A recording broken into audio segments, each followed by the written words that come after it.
We already, oh, that's us. Some of our participants are coming in now, and I want to welcome you. Glad you're here. You're going to love this program tonight.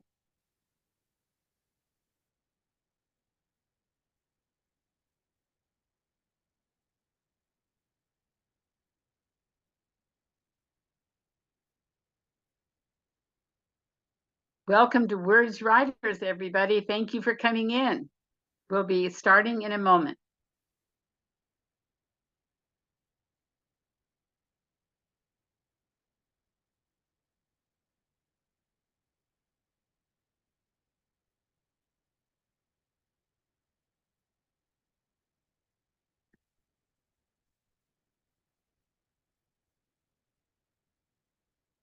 Hello, everybody. Get your seats and your tea. We're about to start.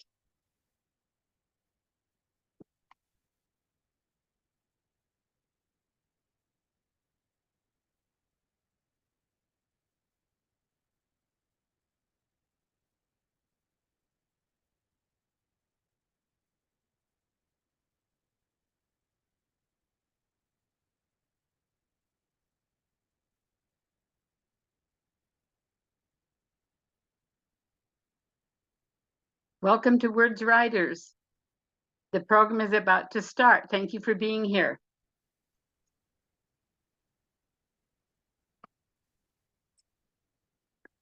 And I think we'll go ahead and start our welcomes here. Welcome, everybody. Thank you for joining us this evening.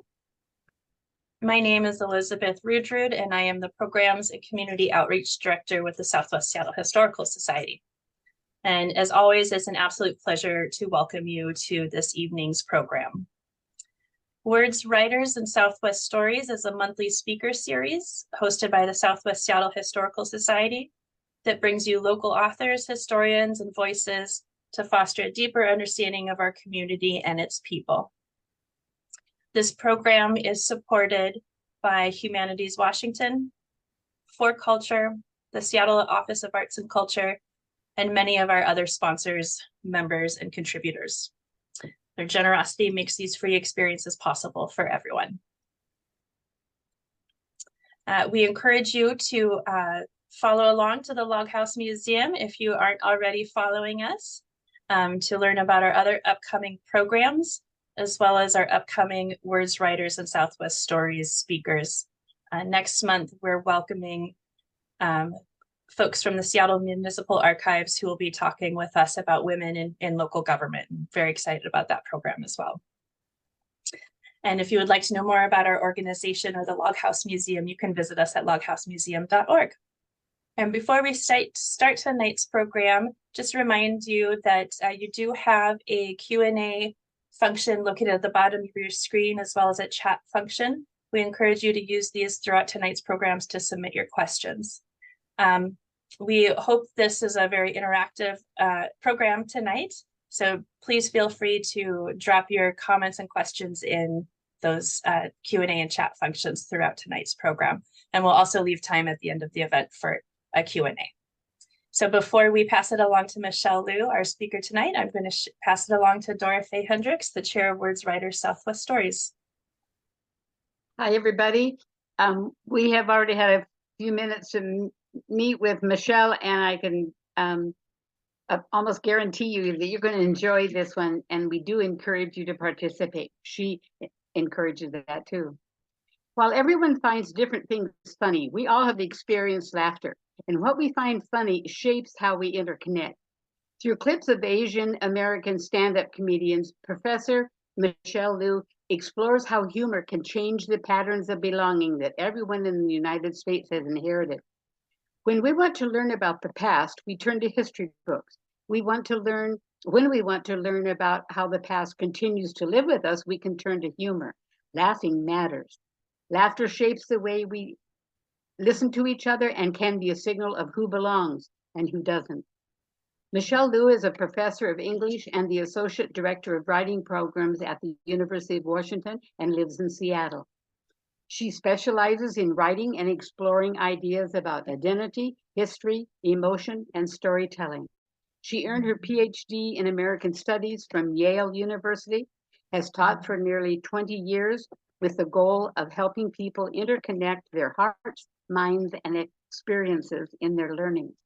Michelle grew up in the Los Angeles area, but has lived in Seattle almost as long as she ever did in California, which was 22 years. They have raised their two kids here and love it. She and her partner moved here to teach at the University of Washington. Please welcome Michelle to our Words Writer series and join us in learning something new about the way we listen to each other. Thank you. Michelle? Well, welcome everyone, and thank you, Dorothy, for the kind introduction, and Elizabeth and the Southwest Seattle Historical Society for inviting me. And I thank you and welcome you to spend your Thursday night together with me. So let's get started. I'd like to start with an experiment, a 5-second experiment, about what kind of response I can get with an elementary school joke in 5 seconds versus what I can get from a professional stand-up comedian, what he can get in 5 seconds. And Dora Faye, if I can ask you to turn your camera on, I should have asked you to do this beforehand, so I can use your facial expressions as the barometer here. Okay. Ready? Yeah. So you are the person. So I'm going to start with my elementary school jokes, and I will know from your face how I do. Okay, so why did the chicken cross the road? To get to the other side. Why did the salmon cross the road? To get to the other tide. Okay, I think I would say Dora Faye gave me a polite chuckle. I would put it at that. Okay, so let's see what a professional comedian can get in 5 seconds. And Dora Faye, you can go off camera if you wish, but thank you for doing that for me. Okay. All right, so here we will see the comedian Joe Wonk, and you can start counting his 5 seconds after the musical introduction. Okay, so here we go.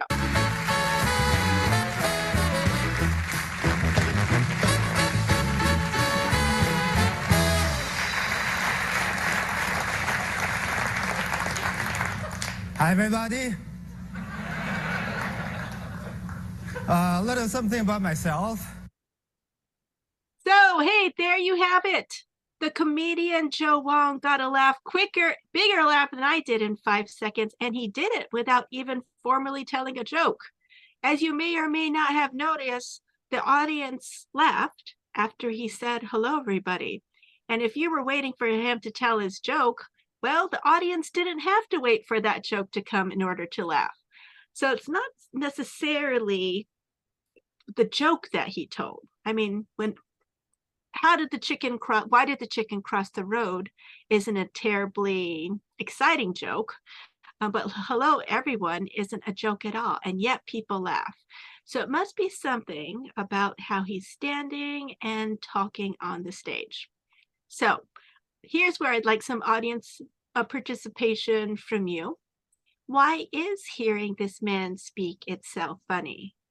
So if you want to drop into the chat, I guess you could use the question and answer function too, but maybe the chat would be easier.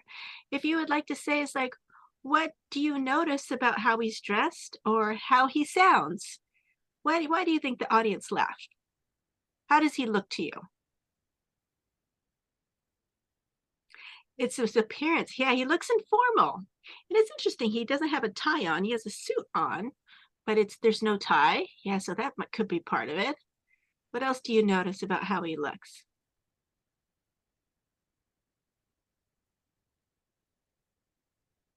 And maybe for those people out there who know clothes fit, how would you say, this is a suit? Would you say this is a fancy suit or a more off the rack suit?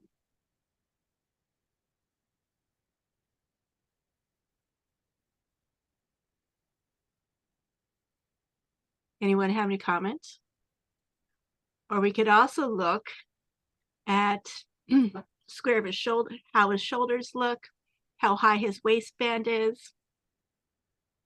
Oh, I got a note that's saying that the chat is disabled. Yeah, okay, we have the chat is disabled, but I think the audience is laughing at his accent for sure. Like if you're able to hear when he says hello, everybody, it's perfectly intelligible, but it's clear that he is speaking English as not his first learned language. And how would you describe his facial expression to go along with that? He looks a little nervous. Yes. He looks earnest. Yeah, he seems pretty uncomfortable. He looks earnest at the same time, but he's like, should I be the person who people are expecting on the stage? And I see coming up in the chat, a deer in the headlights look. Yes. And this, as if I'm seeing more in the chat, surprised himself at being there. I think that's an excellent description. And so all these things are how he appears. And when he says, hello, everybody, with a little bit of an accent, the audience laughs. And so I know the first time that I saw Joe Wong on television, I was super surprised. I was just not expecting anyone who looks the way he does and sounds the way he does to be on television. And the way that he looks, yes, I can see some of you know his comedy. He looks in this picture like he could be an escaped research scientist from a lab. And if you thought that, you would not be wrong, because in fact, he does have his PhD in microbiology from Rice University. And as he says, that's not a joke. He actually did get his PhD from there. So the laughter that Joe Wong garners gives a moment of why to take laughter seriously. Laughter is our antenna that tells us how we have internally absorbed expectations about who we expect to speak, where we expect to speak, and how we listen to people. A man who's dressed like an immigrant, looks like he came here from a research lab, and who sounds like an immigrant is just not expected to be heard on his own terms and on a national late night TV show to boot. And all this, the audience knows in that split second it takes after hearing him say, hello, everyone, that they can and should laugh.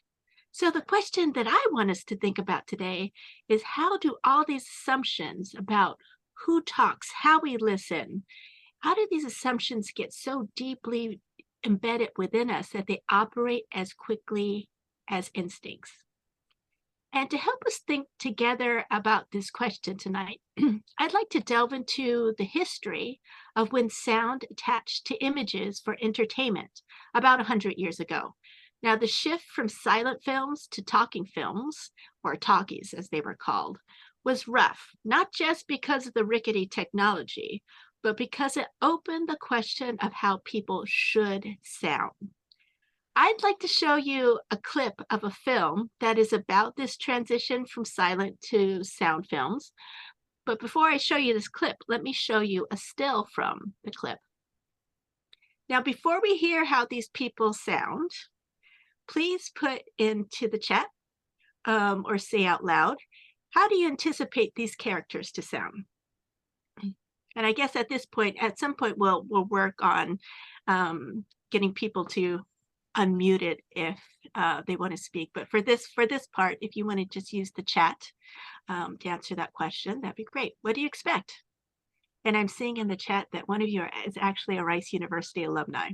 Okay, so I see that coming up at the chat, old-timey, British, formal, proper, stilted, maybe British? Yeah, could be. Sophisticated and educated. Formal and very Euro. Yes, yes. French, elegant and formal, but I love this film. If you know this film, don't say where it's from yet. Okay. Okay. Before we get too many plot spoilers in the chat, let's hear how they sound. Okay.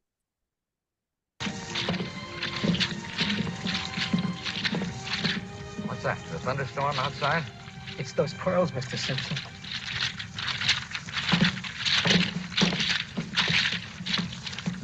I am the noblest lady of the court, second only to the queen.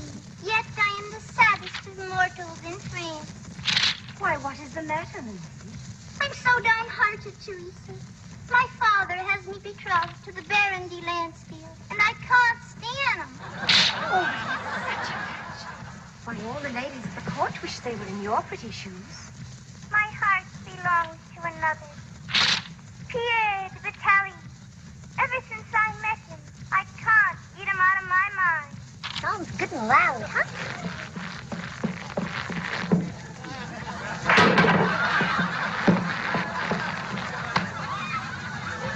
Oh, Pierre, you shouldn't have come. You're flirting with danger. They will surely find you out.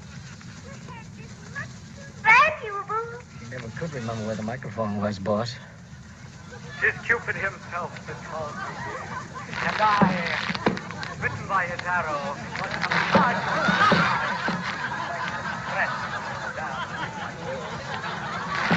The night is full of our Eden. Hey, Lena, what you hitting him with, a blackjack? Oh, Pierre. I love you. I love you. I love you. I love you. I love you. I love you. I love you. I love you. Love you. Pierre is miles away, you witch. No, no, no. Yes, yes, yes. No, no, no. Yes, yes, yes. Okay, now I know some people are already know this film. What film is it from?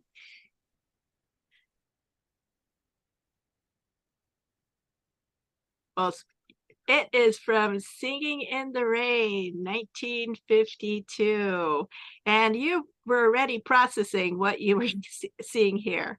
I'll start with I think it was Jorge who started off, and Julie, who I said, she sounds awfully squeaky, and the voice is funny, and it's high pitched, almost doesn't match the character, and it's unrealistic, stilted for sure. Does anyone out there want to comment where you think her accent might be from?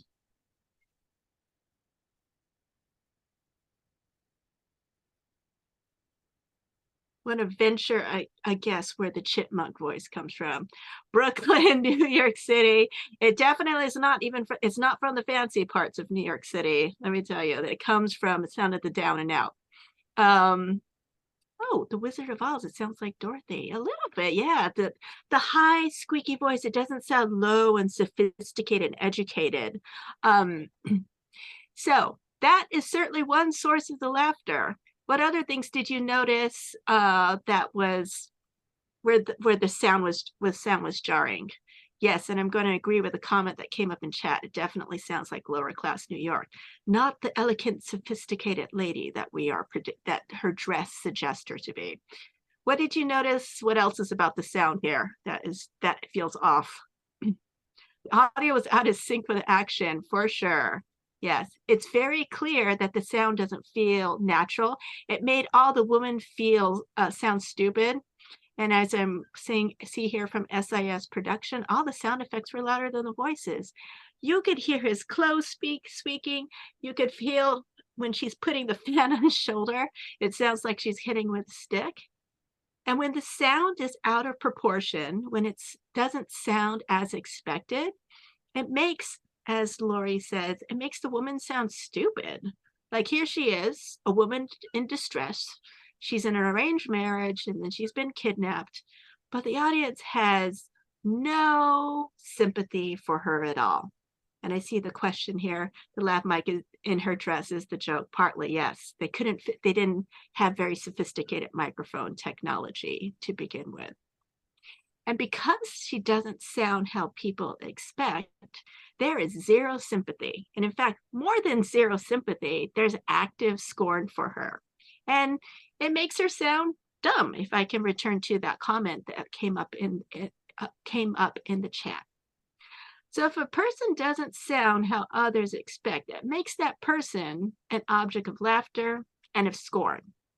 And so I'd like to use a little bit more of silent film history to explore how people should sound as a basis for inclusion, specifically as it relates to the history of people of Asian descent in the United States.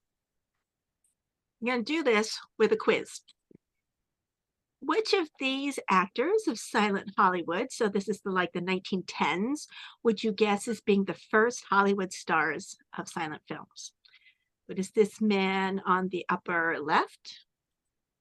This woman in the middle? Man on the lower right? And the man on the upper right? Anybody recognize anyone here?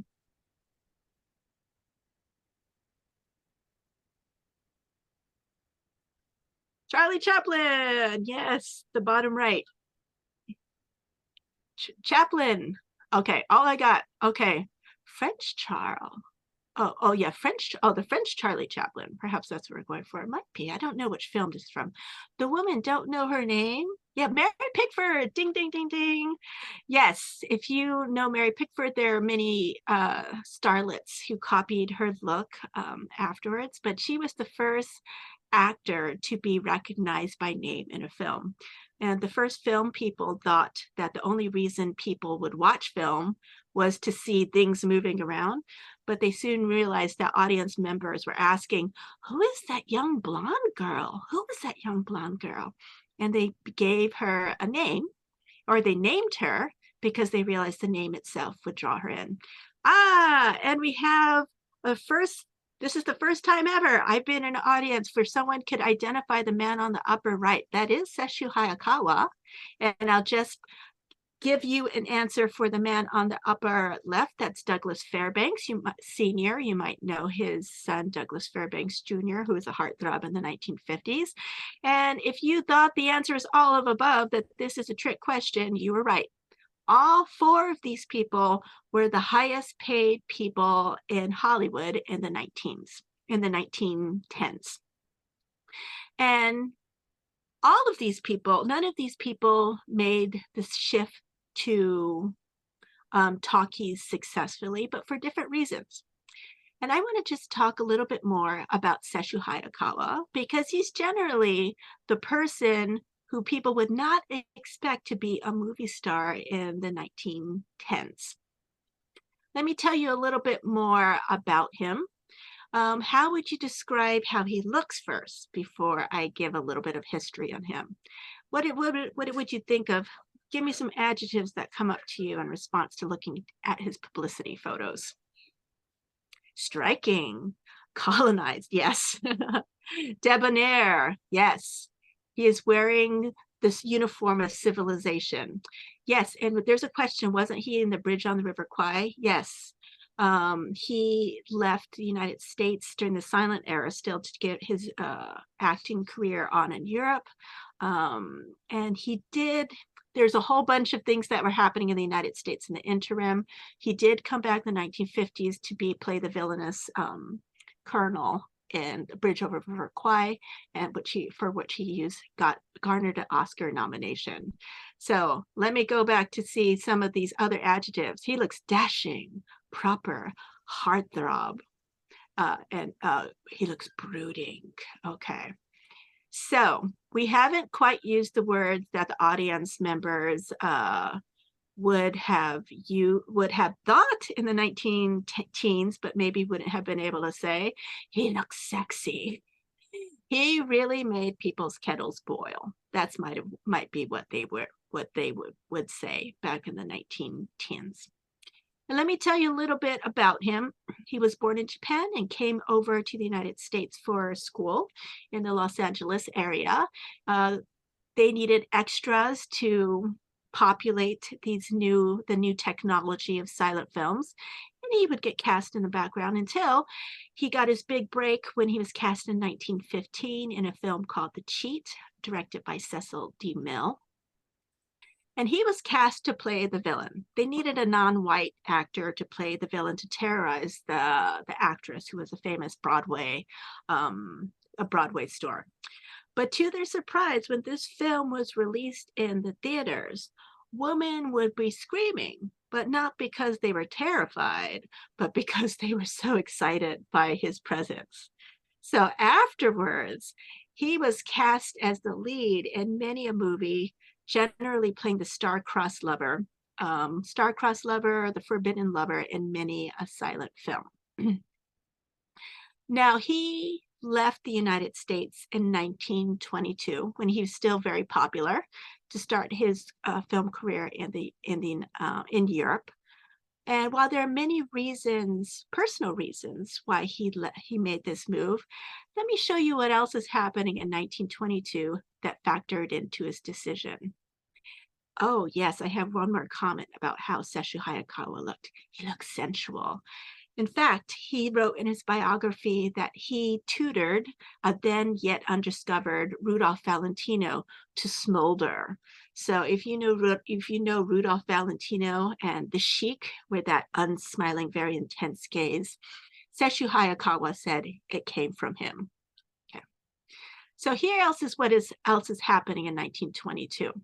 While Sesshu Hayakawa was rising, his star was rising in Hollywood, this man, Takeo Ozawa, was petitioning for citizenship.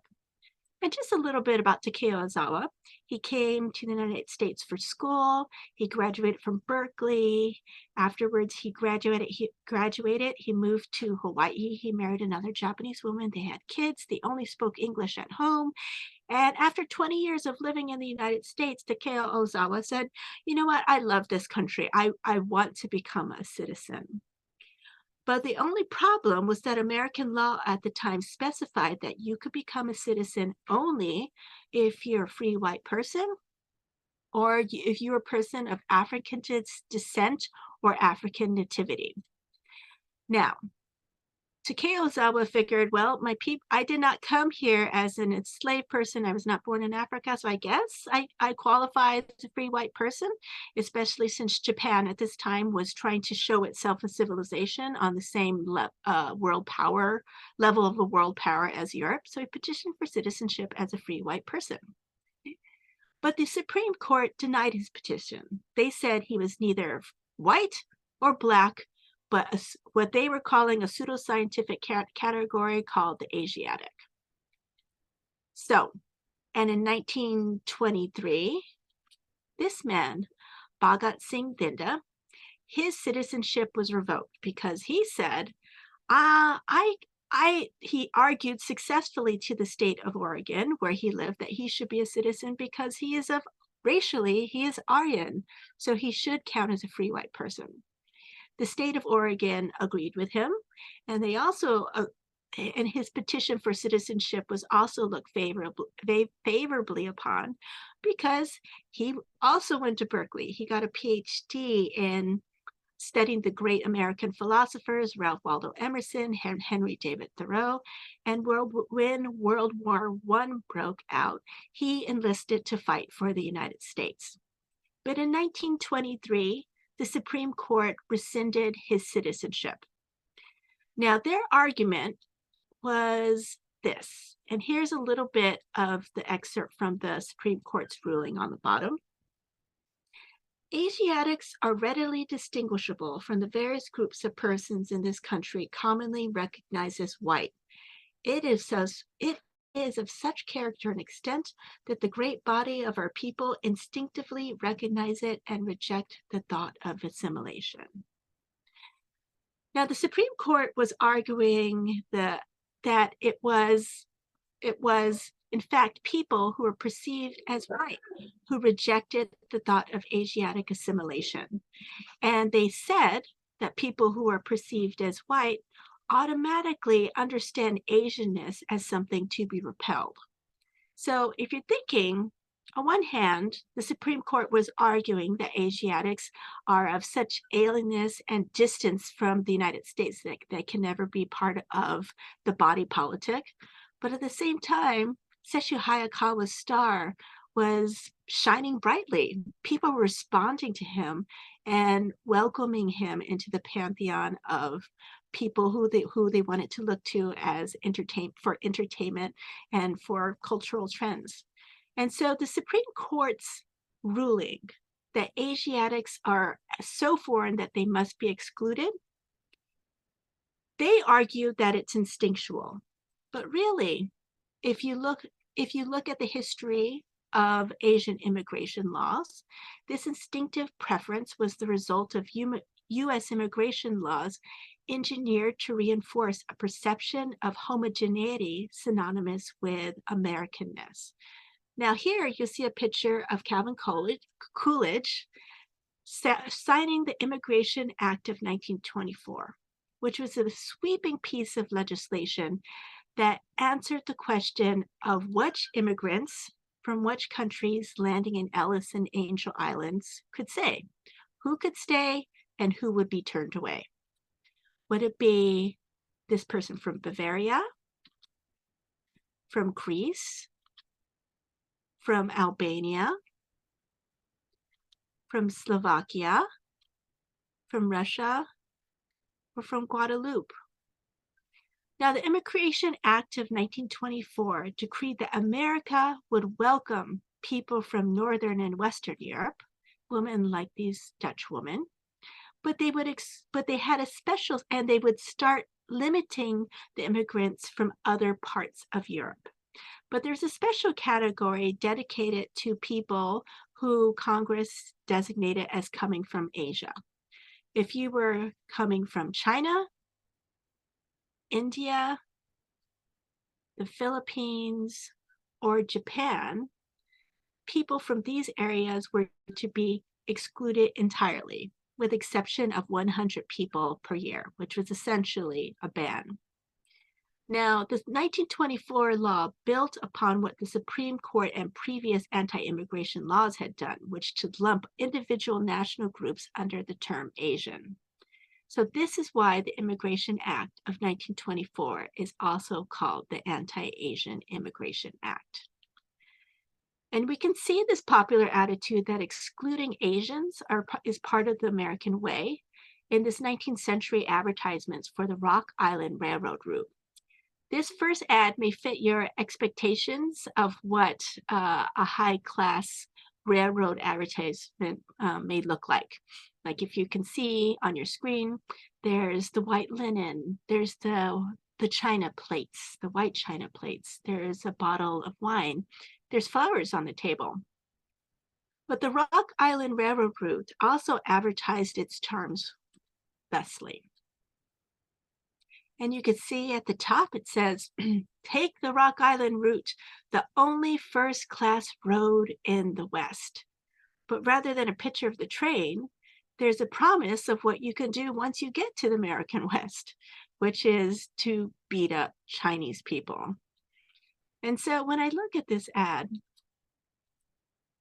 I can see, the historical through lines of connecting the thrill of seeing the American West with the thrill of anti-Asian violence. So all this history may not be widely known, but it is still felt today. As soon as Joe Wong says, "Hello, everybody," the audience knows they can and should laugh to see Asian bodies speaking in an unexpected space. And this learned reflex is a legacy of the past living in the present. So undoing this learned instinctual linking of Asianness with exclusion is something the first self-declared Asian American writers took on in their 1970s manifesto calling for the need for Asian American literature. They wanted to break the association of Asianness with outsiderness, of Asianness as being the butt of the joke. They knew the work needed to undo the ridiculing of Asianness as normal to the point where jokes such as the one I just flashed up to you is accepted by both non-Asians and Asians alike as harmless and common sense observation. Now, these Asian American writers wanted to call for stories that gave different and unexpected ways of hearing and seeing Asian Americans, because otherwise, just increasing representations of Asians on the screen was not going to change what people expected how they would sound like. So this first image we have up here is a picture of the character Long Duck Dong from 16 Candles in 1984. And director John Hughes knew that Asian characters so rarely appeared on screen that he thought it would be a gas to invent the character of an international exchange student named Long Duck Dong. And this started a trend that we could still see today of putting Asians in films to be laughed at. And you can see this in more recent examples like Living with Yourself, The Good Place, The Hangover trilogy, and of course, The Simpsons. Now, in all of these examples, these are examples of how the Asian character is speaking or not, as in the case of The Good Place, itself is the joke. Now, you may notice on the previous slide, it only featured Asian American males as being laughed at for how they sound. Now, Asian American women are also represented on the screen and are perceived as outsiders, but we tend to be heard differently. Now, here to give a little snapshot of why, here's some pictures of Asian immigrants as they were coming to the United States prior to the 1924 ban. And you may notice that there's a pattern to how Asian men and Asian women dressed when they came, usually to Angel Island. You can see the men are all dressed in suits, and the women tended to wear the dress of their ancestral place. And there was a reason for this. That the men knew that there was already anti-Asian sentiment, so they wanted to dress to show they could fit in. But women would be welcomed in if they looked a little different. And so that's why you see in the history of Asian American representation, women are welcomed into the United States because of their connections to outsiderness. So here you can see Asian American women as being silent, as in the case of Anna May Wong, or being cute, as in the case of Licorice Pizza, or its flip side as being mystical, Claudia Kim as Voldemort's snake in Fantastic Beast, and dangerous. And here you see a picture of Lucy Liu as the almost indomitable Japanese assassin in Kill Bill Part 1. So what's the long-term effect of growing up with these assumptions of how Asians sound for Asian Americans? Let's return again to the observations of the first self-designated Asian American writers. Now, this is an excerpt from what they wrote. They said, second generation Asian Americans saw as accurate portraits of their parents and of the foreign-born. They have prejudices they have grown comfortable with, and stereotypes they have come to live with. In other words, it's easy to accept as natural and right the yellow mask that has been given to us. And it's easy to accept as natural that being American means taking the yellow mask and handing it to our immigrant forebearers as a performance of our assimilation. The result, distancing between children and parents and internalized stereotypes.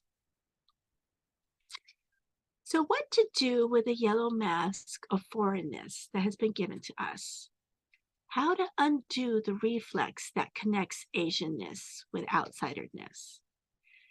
I'd like to answer this question by focusing the rest of this presentation on how Asian American comedians play with the yellow mask to shape how an audience listen. Let's look at Joe Wong's appearances, how it changes in different performances in the United States. Hello, everybody, which we saw already, is from Joe Wong's first national appearance. And here are two pictures from subsequent performances. Now, if you could drop into the chat, in what ways does he look similar? What ways does he look different?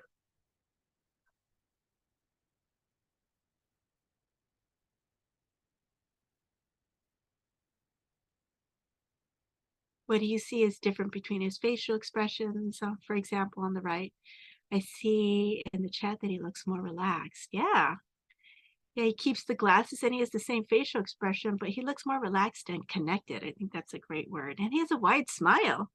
I remember earlier in the chat when we were talking about the picture on the left, people said he looked uncomfortable. He looks like a deer in the headlights.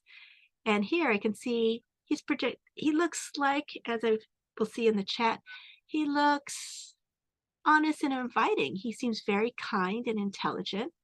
He's dressed similarly but he's smiling and relaxed. And he's, yeah, more comfortable clothes. And he has an open posture on his stance. And he looks like he's enjoying himself. He doesn't look like he's being put on the spot. In contrast to the first picture where he's projecting and playing with this nervousness that that he wants the audience to respond to. So when I look at this, yeah, he looks grown up. Yeah, he looks like he's grown into his body on the right side of the screen. So what to take away from this is that his choice of wardrobe is strategic. And then on the left-hand side, he chose to take on the appearance of the laughable foreigner. And why? Like, why not dress more comfortably and act differently from the get-go? And something to consider is that Joe Wong is operating in the tradition of so many stand-up comedians who know that as soon as they step on the stages themselves, their bodies and how they appear and sound are part of the act. And they have an opportunity to change how audiences hear people who look Asian. They have the chance to offer people the novel experience of laughing with rather than laughing at Asianness. And it starts with a basic decision. What do you do with the yellow mask? And you might wonder to yourself, like, why not just put it to the side? Why not just use dress in clothing that fits more like the norms of what the audience may be wearing, or adopt an open and comfortable body language to begin with, okay? And to answer that question, I'm going to revisit this picture from Takeo Ozawa. Here he is. He adopted the dress norms of the day. He even took great pains with that bushy mustache. Whenever I look at him, I say, ooh, he took pains to cultivate that beauty up there. Yeah, his hair is cut according to the style. Everything is meant to fit exactly how every other gentleman dressed at the time. And yet, when he tried to ignore the yellow mask and dress just like, quote, quote, everyone else, people still saddled him with the yellow mask of foreignness. So the other strategy to try is to put on the mask and wear it with intention. Now let me show you another picture that we saw earlier, but it came by very quickly. This unnamed person from Angel Island. Now he too, like Takeo Ozawa, is wearing clothes that conform to Western dress standards of the day. But what do you notice that maybe is a little surprising to you? And you can drop into the chat what you may notice about this man. Because he's wearing a suit and tie. Yeah, look at his hair.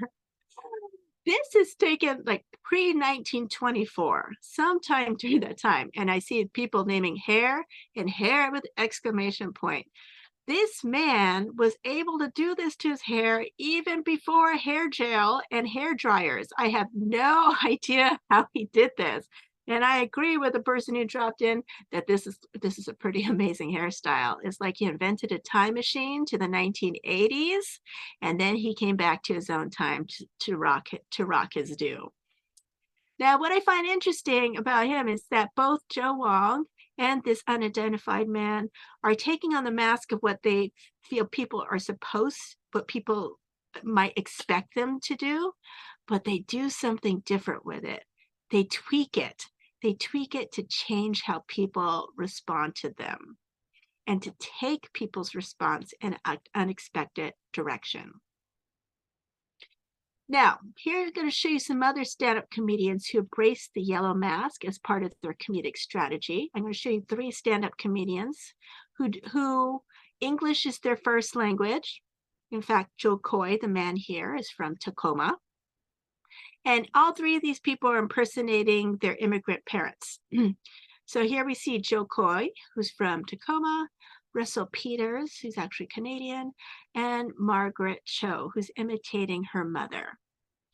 Now, even without hearing a clip of how they're portraying their parents, how would you guess they're portraying their parents? Positive, negative, neutral? What would you guess?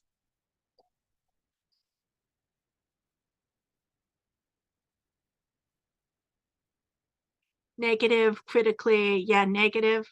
Yeah, look, four responses, 5 responses looks pretty brutal so far. Yes. And you can guess that it's going to be negative because I'm looking in the comments, they're making their parents look strange, like the popping eyes, the double chin, the mouth agape. These are all kind of body language codes that signal the person who I'm imitating is an outsider. They're someone to make fun of. Okay. Yeah, I'll agree with the person who put in the chat. Basically, they're making fun of their parents.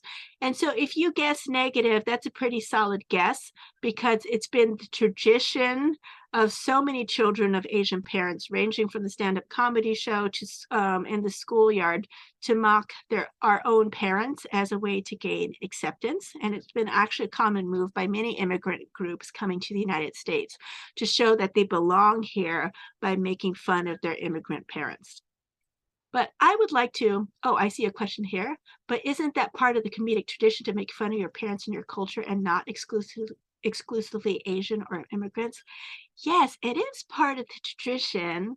I'm going to focus specifically on the immigrant tradition, on people who are coming from immigrant strands, because comedy has a long history of making fun of norms. But it's a question, I guess the particular strand that I want to pick out today is why they're making fun of the norms. And to just hold that question, and I will return to this question so we can unpack it a little bit more, is how are they asking people to engage with what the norms they're making fun of, and whose norms are they making fun of? And I want to do that a little bit more by focusing on Margaret Cho, who, like Joe Wong, is doing some very interesting work of experimenting with this yellow mask and its associations of negativity. Okay.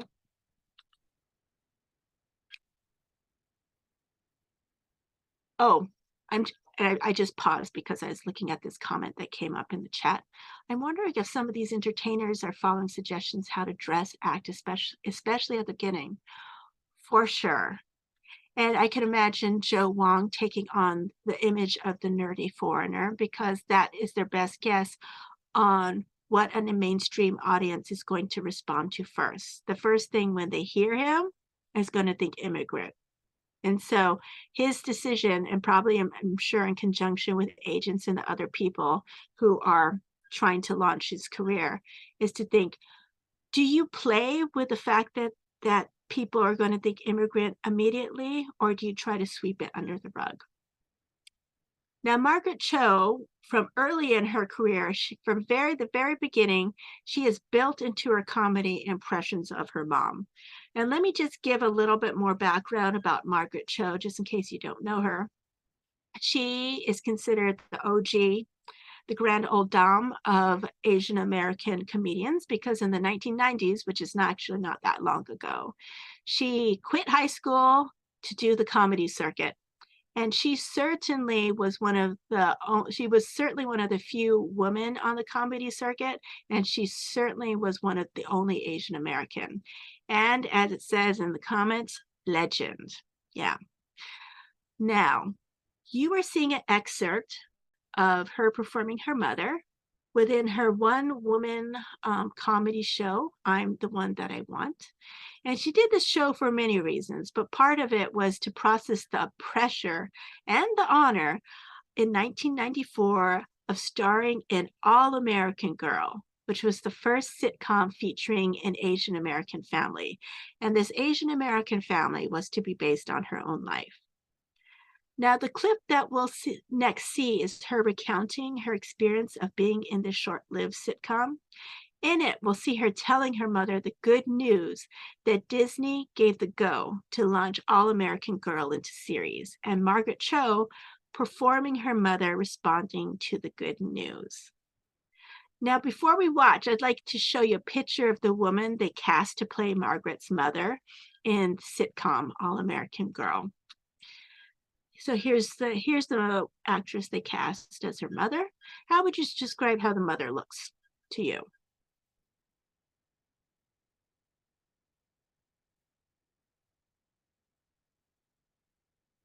She looks sophisticated. Mhm. She looks elegant and thin. Yes, certainly fitting Hollywood norms of how beautiful a woman should look. She looks beautiful. Like she looks charming. Yeah, she looks very put together, elegant, sophisticated. Yes. Okay. Engaged, engaging, and comfortable. Yes, love these series of adjectives. Okay, so this is the choice that the producers used, that the producers took in casting her mother. Now I'd like you to think about how you respond to the clip I'm going to show you from Margaret Cho's One Woman Show. And you can think about what difference it would be if she performed her mother as elegant and put together rather than the way she does it. Okay? Yeah, and I see here. And the best part about it was it happened on Mother's Day, and I got to call my mother and tell her. And I make fun of my mother a little bit, but I am so excited to share my success with her. You know, she didn't want me to be a stand-up comedian because she experienced so much racism and hatred coming to America in the 60s that she just could not believe that this country would accept her child. So the fact that I can be successful means to her on a very fundamental level that America somehow works and that things are getting better in her lifetime. It's such a beautiful thing to share. So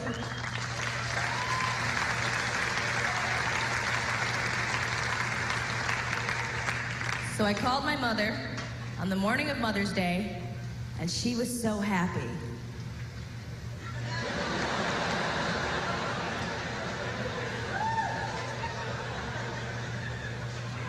This is the best Mother Day ever.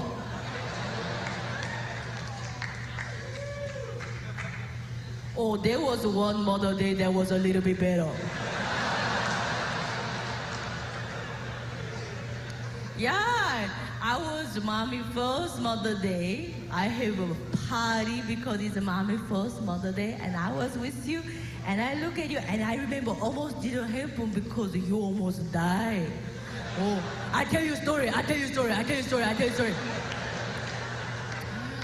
was 7 months pregnant with you, and I drive to mountain with Daddy. We go vacation to clinic.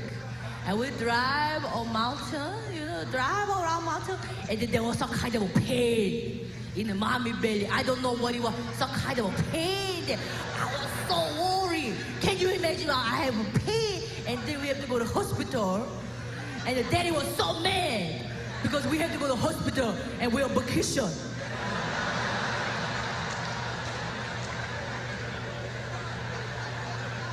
And Daddy was so mad, but I don't care. I hate Daddy.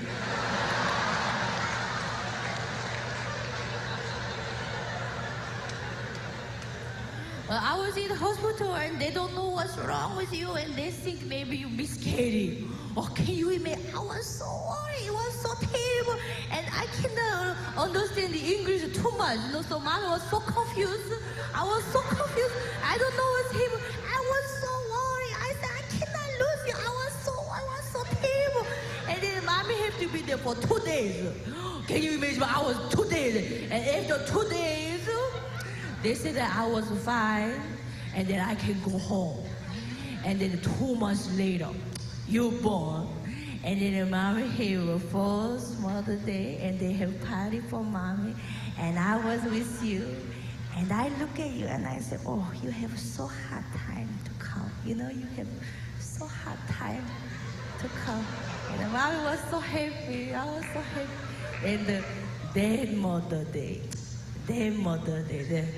that was a little bit better.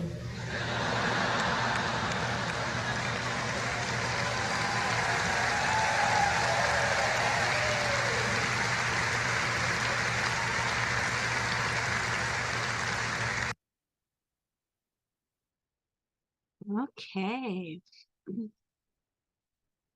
And these are just some questions that I like to use to discuss this clip.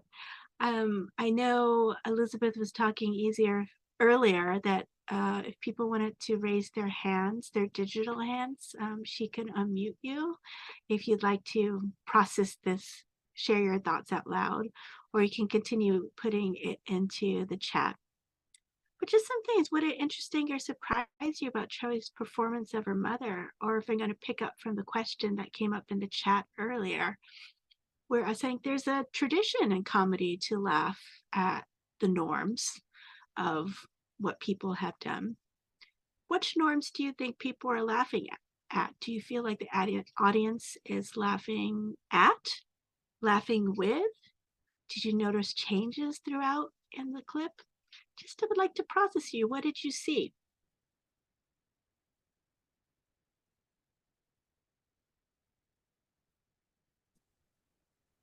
Yeah, I was really surprised. I expected it to be just making fun of her mother, but she, in the describing her, she also shared just a really vulnerable situation that her mom had been through. So I wasn't expecting that. So having that kind of interwoven with the comedic way of portraying her mom, but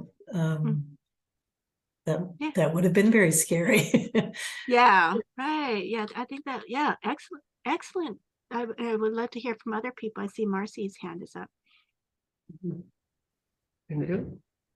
Hello? Yeah, I think Marcy, you're up. Oh. Can you hear us? Yes, I can hear you. Okay, so this is Joey with Marcy. And Okay. one of the things that I found interesting about her performance as well, it might seem on the surface to be a little, disrespectful or sarcastic. I really see an enormous amount of affection for her mother, and also a way of displaying, what am I trying to say? That maybe the zeitgeist of a mother trying to be in America and potentially conflicted about, having a baby, and should she raise the baby, in the culture of Korea, or Americanize her. Yeah, and if I'm gonna, thank you for the people talking for Marcy's box. I'm sorry, I didn't catch your name. Okay. Oh, Joey. Joey? Oh, Joey, okay.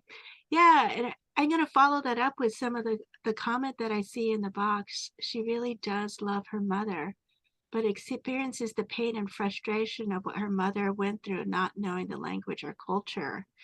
Yeah, and so Joey, if I'm just gonna follow up on what you were saying, and Lori talking about this moment of surprise, if you actually listen to the story itself, like if you just went through a transcript of it, it wouldn't necessarily be funny. It'd be kind of maybe start off with the sadness and a little bit of the mother's happiness that things went all right. But she's giving a story about how her mother, how scared she was not to be able to fully communicate in a way she felt comfortable with about what's happening with her body, and the immense joy and release that her child was there. And I see in the chat, I had a difficult time understanding her. I saw the motion and heard enough words to understand what she was talking about. And this goes a little bit, I think, to what Lori started us off with. Like when she's performing her mother, she does it in accent, and she does it with physical cues that maybe come across as very negative. Like we already saw with Joe Wong, we're conditioned to laugh at an accent. We're conditioned to laugh at squinty eyes and the double chin. And so what Julie is, if I can just follow up a little bit, what Julie is saying here, it's not comedy, but it's poignant and people are laughing. And if we want to just comment a little bit, if people want to share and think out loud about what way does it feel like it's laughing at or laughing with? Like, what is the audience? Where is that laughter coming from? What did you notice?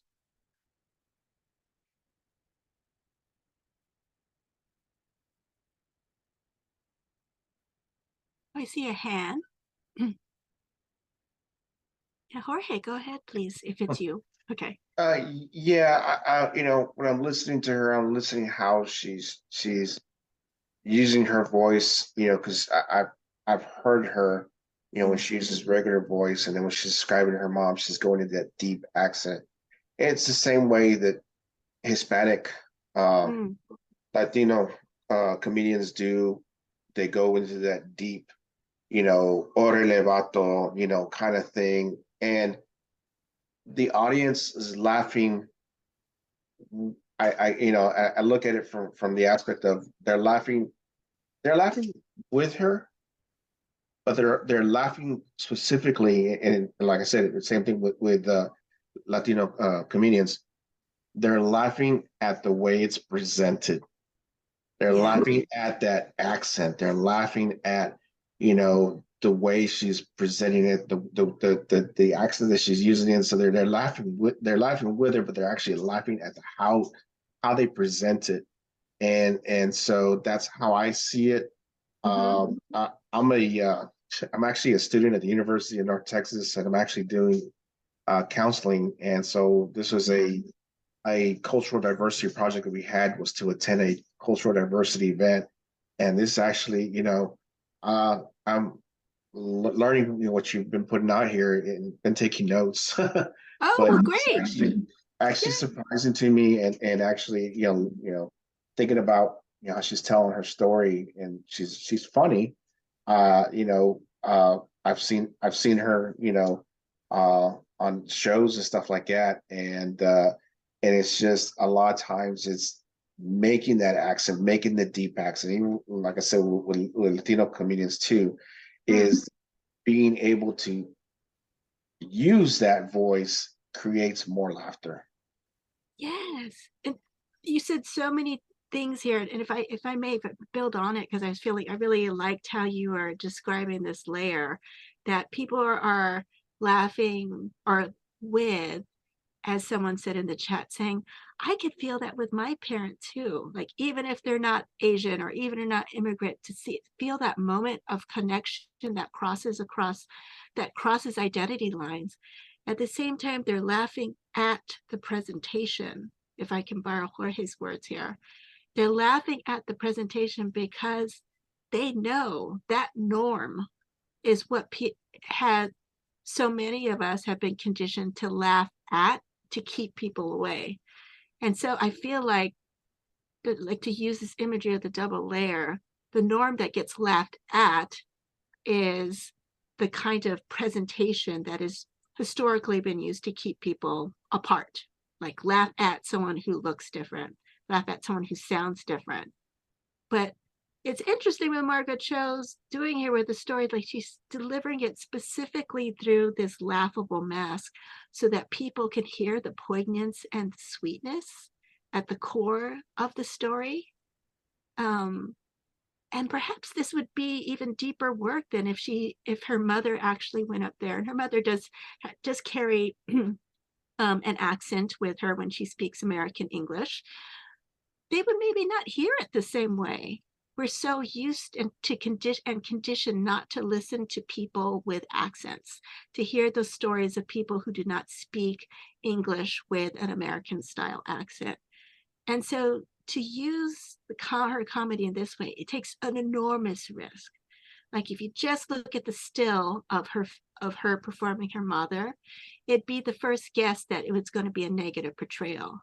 But to take that negative portrayal and then have people laughing at and laughing with on those two different levels of presentation versus the actual story, that's really interesting. And I'm seeing here in the comment, I think Julie, I can't see the whole name. I agree about the difference in the presentation being important. It is like the Latino comedian Fluffy, who wears the Hawaiian shirts. In part, he is funny because he is not white bread like Jerry Seinfeld, which is who we expect to see as stand-up comedy. Yes, I've heard other people in the audience mention Fluffy and say, yes, he, like Margaret Cho, are working from a tradition. Like, what does it mean to be a non-white comedian on the stage? What does that mean? And to use the opportunity to try to create connections across audiences and identity groups that ordinarily may be harder to happen in other venues. Like I will say, having seen Margaret Cho's show in person, it was so interesting to be in the audience because I expected the only people who would be interested in Margaret Cho's comedy were other Asian Americans. And I was so wrong. I was so deliciously wrong to see the wild abundance of people who are in our audience. Gay men love Margaret Cho. Drag queens love Margaret Cho. So many groups of people so I was in an audience where, people were coming up with their suits and ties, as well as very flamboyant and joyous expressions of gender expression. And it was so interesting to be in an audience where we all felt there's so many layers of laughter that are coming in. What are we laughing at? What are we laughing with?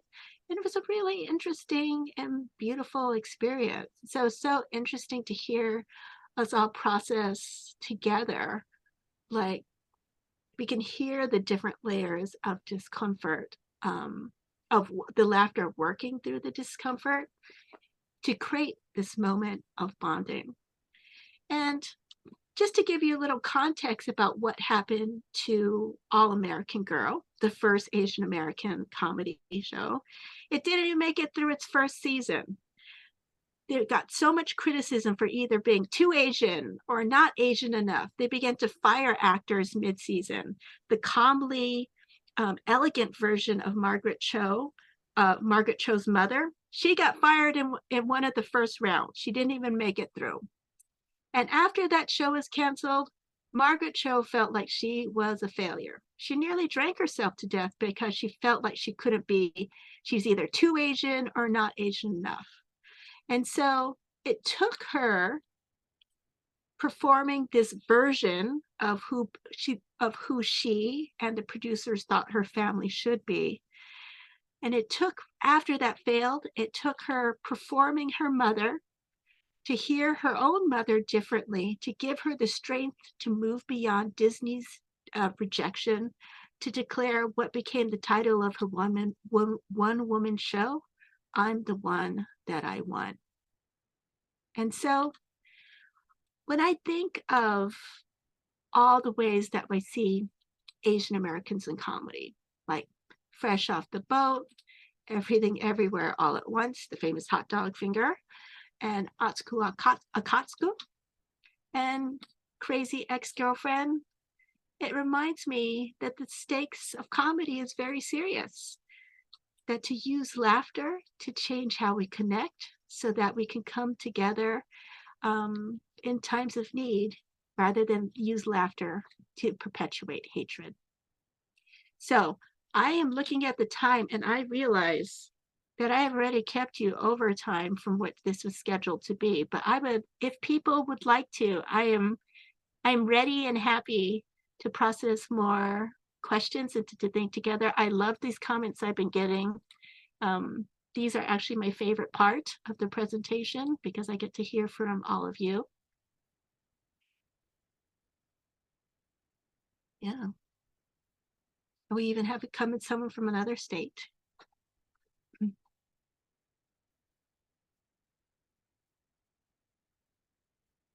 Yeah, does anyone have any thoughts that they'd like to share? And again, I know I'm keeping you a little over time, so this has been such an interesting discussion. Anybody have any comments or thoughts, additional thoughts they'd like to share? Yeah, thank you, Julie, for coming. Yeah, the participation is the best part. And if Jorge, I could say a little bit more. It's so interesting that you're coming from a counseling background, a counseling schooling, because so much of, I think, what's interested me in the parallel between thinking about comedy and counseling is how to make people comfortable in their body, how to make people feel comfortable in voicing stories to others and trusting others who may not look like them or may not come from the same experiences with stories that have deeply marked us. Yeah, so thank you for sharing that. I don't know if I'm still on, but yeah, you are. Yeah. Okay, I'd like to reply to that. Basically, I'm taking a cultural diversity class right now, and I think it's important as counselors or just as human beings to Mm. learn to be more culturally competent. You know, we all have different education levels, and we get our degree, and we're okay. Okay, I got this degree, and then we may attend a training to get more information about that. What we also should look at is don't count out cultural diversity. The more you can learn about different cultures, the better it is to be able to sit down and be able to communicate with one another. Because I think that's what separates us so much, is that we don't know about each other. And if we take the time to learn more about different cultures, then it is easier to sit down with somebody. It's easier to go ahead and just be able to talk to people. And that was like the whole goal is for us to immerse ourselves in different cultures. I did one recently for Israel, learning about Jewish people. Yes. I think I'm doing one next week for talking about how Middle Easterners after 9/11, how they felt, and everything that's happened since that. And then I also want to immerse myself in drag queen. That it, to me, the LGBT community, I want to learn more because my kids are into that. I'm 49 going on 50. My kids are all, my youngest is 18, my oldest is 26 going on 27. And it's interesting because that if you were to talk to me, I'm a former I'm a United States Marine Corps veteran. And if you would have talked to me 20 years ago about the LGBT community, you wouldn't have liked what I'd said. But my kids have been able to open my eyes. And I think the most bravest people we have in the world are those in the LGBT community who live so long behind that closet that until they come out. I think, for them to come out is bravery and courage. And I look at these different cultures, and I have a friend of mine who is from Vietnam, and he asked me to help him with his construction company because he's always felt that when he opens his mouth, that his accent affects whether or not he gets the job. Right. And he thinks people make fun of him. And I'm like, don't let what other people think about you discourage you. Make it so it challenges you further to be better. And now I help him. He calls me up and says, "Hey, Jorge, I've got a job. Can you go with me?" I'm like, "Yes, but I want you to be active participant, because if you just let me do all the talking," and I'm Hispanic, but I'm second generation, born here in the United States. My grandparents were from Mexico. But the thing is, it's like I tell him, you have to go ahead and you have to be engaged, because if not, then you won't further yourself. And so I keep them engaged when we go see customers. But it's one of those things where I look at it, and to me, to say that we're all the same, yeah, we all bleed the same, we're all the same on the inside, but please, we're not the same, because I am Hispanic, you're Asian. Respect who we are, respect our cultures, and treat us all with respect, but also respect where we come from and what our traditions and cultures signify. Yeah. You said so much things there, Jorge. Thank you for sharing. And I was as you were talking, I was thinking of how, especially in your relation to you working with your friend who's Vietnamese, and relating it to a comment that came up in the chat. And I know it's two parts, but let me just start with the second part. And I'm concerned that in general, I think many of us dress, act, talk the way we're expected to be. And if we don't, we'll get laughed at, especially when we're not on stage trying to be funny. And I'm thinking about, Jorge, you giving so much support to your friend who feels concerned about their accent, and how much individual bravery that takes to try to own your voice.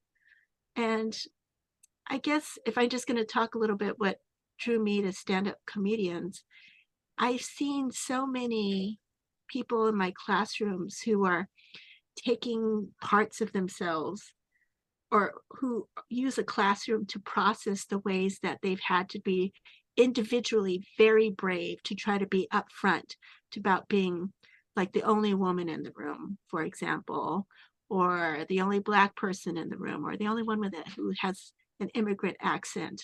It takes so much individual bravery. And so I'm really interested in the work that people like stand-up comedians who go up on stage and they try to do a lot of heavy lifting so that they create a context where people may have the novel experience of laughing with something that is previously being laughed at. And it helps in all these little ways so that people who feel like you have to be individually brave in carrying a part of yourself that isn't part of expected, and you can carry and be proud, because it's really hard. It's really hard, as any of us who have been through middle school, and I'm going to guess that's everyone who's here, about how to be proud about something that you know other people attach negativity to. And so, as to the first part of this question in the chat, I was like, we didn't address stereotypes much, but do you think there's here an element of purposeful stereotype to gain acceptance through laughters?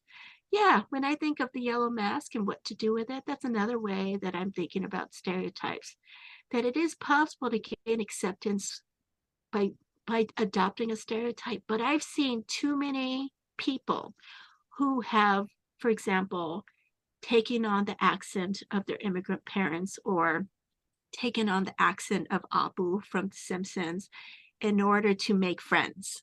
Like they had to perform what they feel is maybe a debasing of themselves or part of their heritage as part of this gaining of acceptance.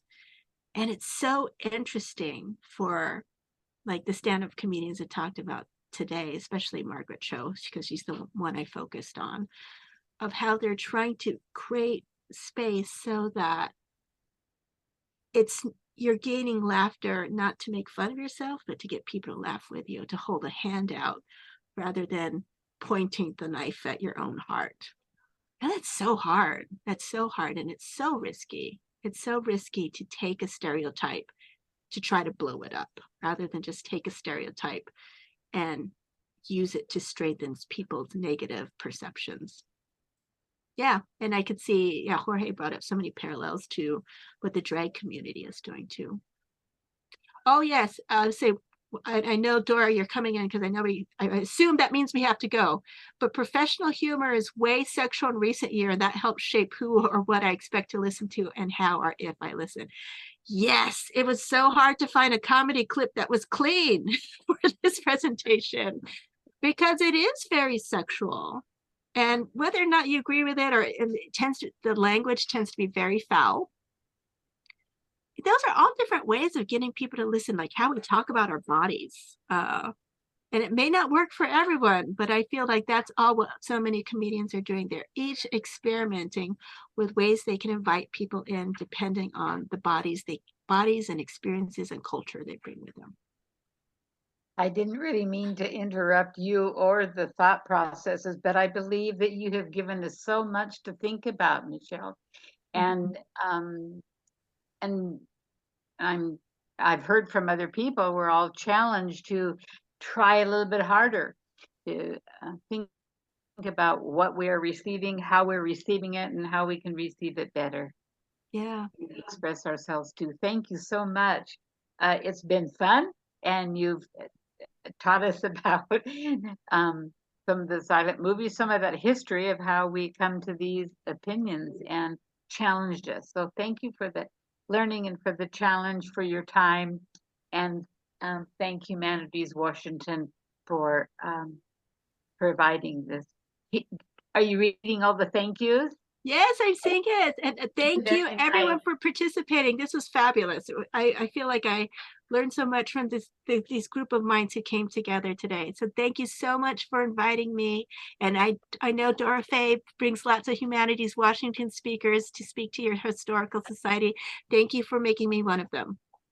Well, thank you again for being a part of us too. We'll be thinking of you in the future. Okay. Or thank you, everybody, Have a for good being here. evening. Have a good Thursday night. Thank you, and good night to you too. Okay, Thank bye-bye, you. everyone. Thanks. Bye.